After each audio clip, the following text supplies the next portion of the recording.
Samantha had always lived a simple life in her small town.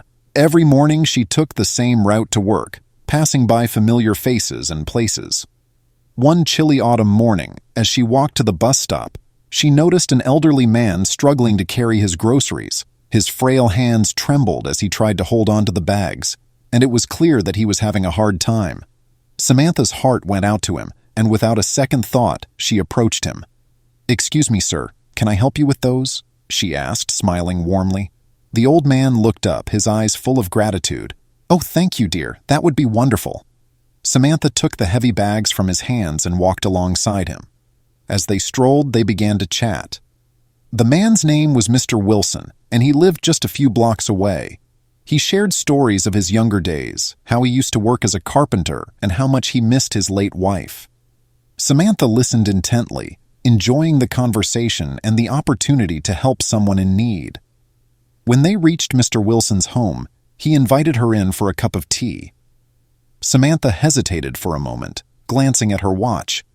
She was already running late for work, but something about the old man's kindness and the cozy little house made her accept the invitation. Inside, Mr. Wilson's home was filled with memories. Photos of his family adorned the walls, and the scent of freshly baked cookies lingered in the air. They sat in the kitchen, sipping tea and chatting about life. Mr. Wilson told Samantha about his children, who lived far away, and how much he missed having someone to talk to. Before she knew it, an hour had passed. Samantha realized she needed to get to work, so she thanked Mr. Wilson for the tea and promised to visit again soon.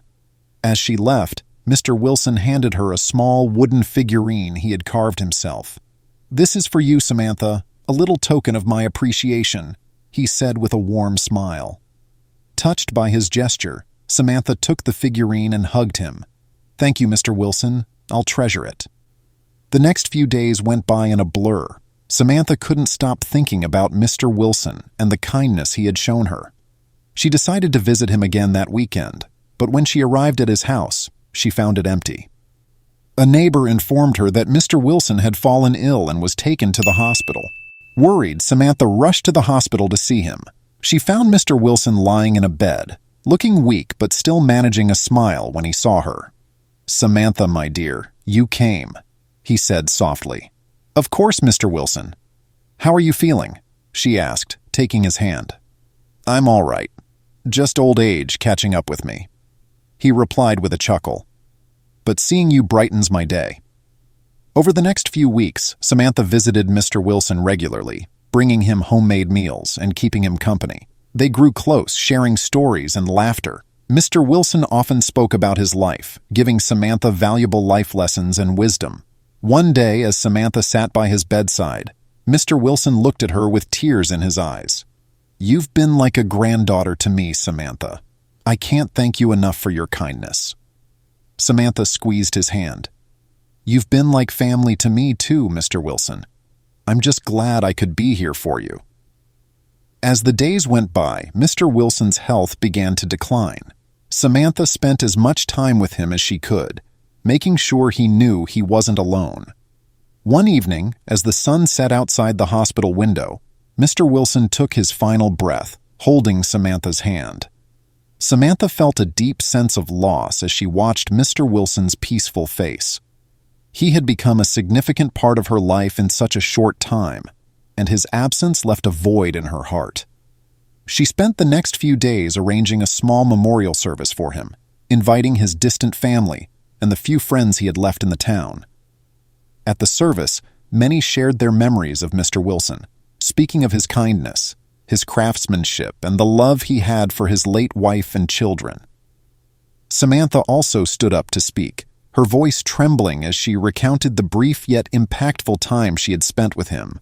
"Mr. Wilson taught me the true meaning of kindness and companionship. He showed me that even in the smallest of gestures, we can make a big difference in someone's life," she said, tears streaming down her face. "I will always remember him as a grandfather figure who touched my heart in ways I never expected." After the service, as Samantha was cleaning up, a middle-aged man approached her. He introduced himself as Mark, Mr. Wilson's son. "Thank you for everything you did for my father. Mark said, his eyes glistening with tears. "I live far away, and I always worried about him being alone. Knowing that he had someone like you in his last days means the world to me." Samantha nodded, feeling a sense of closure. "Your father was a wonderful man. I'm just glad I could be there for him." Mark handed her a small envelope. "My father left this for you. He wanted you to have it." Curious, Samantha opened the envelope later that evening. Inside was a handwritten letter from Mr. Wilson, along with a key. "Dear Samantha, if you're reading this, it means I've moved on to join my beloved wife. I wanted to leave you something special to remember me by. The key you hold unlocks a chest in my attic. Inside, you'll find some of my most treasured possessions, including more of my carvings. Thank you for being there for me. You've brought so much joy and warmth into my life, and for that I am eternally grateful. With love, Mr. Wilson." Samantha cried as she held the letter. She had to visit Mr. Wilson's house one last time. The next weekend, Samantha went to the house with the key. The attic was filled with old memories. She found the chest and opened it. Inside were wooden figurines, each more intricate than the last. There were also letters, photos, and a small box. The box had a locket with a photo of Mr. Wilson and his wife on their wedding day. Samantha put the locket around her neck, feeling connected to the man who had become important to her. She decided to honor Mr. Wilson by displaying his carvings and sharing his story.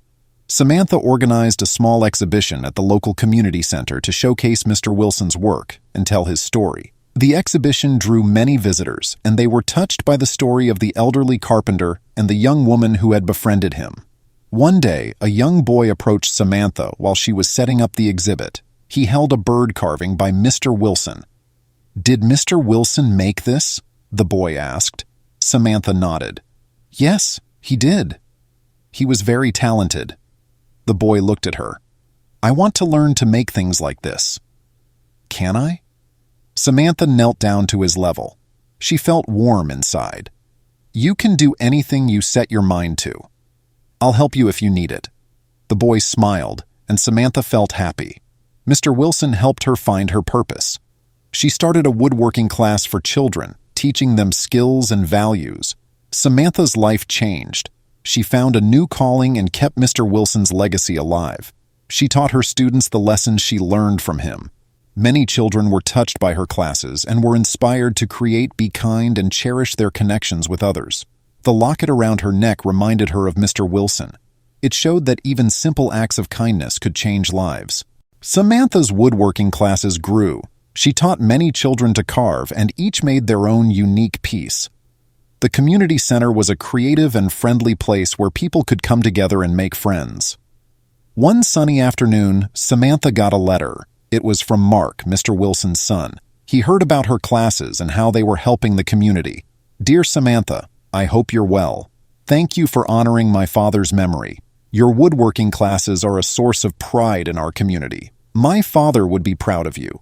My family is donating to support your work. We support your work and want to help you inspire and teach the next generation. With thanks, Mark Wilson." Samantha was moved by Mark's letter and donation. She used the funds to expand the woodworking program, buy new tools and materials, and renovate a section of the community center to create a workshop space. Samantha's classes grew over time. She mentored young students who became skilled craftspeople and even started their own businesses. The community center was a popular place known for its welcoming atmosphere and beautiful creations. One evening, Samantha was closing up the workshop when she saw someone she knew at the entrance.